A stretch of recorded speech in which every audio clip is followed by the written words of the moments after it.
ఈరోజు పరిచర్య చేసేవాళ్ళు దేవునికి కావాలండి. దేవుని కొరకు పరుగులు ఎత్తేవాళ్ళు కావాలి. దేవుని కొరకు శ్రమ పడేవాళ్ళు కావాలి. దేవుని కొరకు ఆత్మల భారము కలిగిన వాళ్ళు దేవునికి కావాలి. ప్రార్థించేవారు దేవునికి కావాలి. వాక్యమును ప్రకటించేవాళ్ళు దేవునికి కావాలి. సాక్ష్యం ఇచ్చేవారు దేవునికి కావాలి. తన వంతు తాను పరిచర్య చేసే వారి కొరకు దేవుని కనుదృష్టి భూలోకం అంతా సంచరిస్తుంది. ఆయన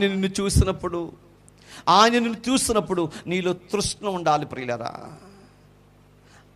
ఎఫ్రోదితు ఎలా ఉన్నాడంటే రోగి అయి ఉన్నాడని బైబిల్ చెప్తుంది. ఈరోజు మనందరూ రోగి అయి ఉన్నాం, మరణ పడక మీద ఉన్నాం, చుట్టూ సమస్యల మధ్య ఉన్నాం, చుట్టూ ఇబ్బందుల మధ్య ఉన్నాం. కానీ ఆయనేమో పరిచర్య చెయ్యాలని తలంపు కలిగి ఉన్నాడు. నువ్వేం పరిచర్యల నుంచి ఎప్పుడు తప్పుకోవాలని ఆలోచన కలిగి ఉన్నావు. అర్థమవుతుందండి నీకు?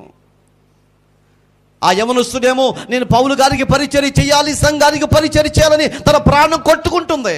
ఇంకాసేపట్లో చచ్చిపోతాడు. చచ్చిపోయేటప్పుడైనా సరే నన్ను హాస్పిటల్ తీసుకెళ్ళు, మందులు తీసుకొచ్చేయి, లేకపోతే ఏదో ఒకటి చేస్తే నన్ను బ్రతికించు, అతి పిలిపి సంఘానికి తిరిగి నన్ను పంపించావు చెప్పటలేదండి. నీకు పరిచర్య చేయలేకపోతున్నాను గుండె పగిలేలాగా ఏడుస్తున్నాడు మంచం మీద నుండి. ఎంత బాధాకరమైన విషయం ప్రియులారా. అతనిలో ఉన్నటువంటి ఎంత ఆసక్తి, పరిచర్య అంటే ఎందుకు ఇంత పిచ్చి.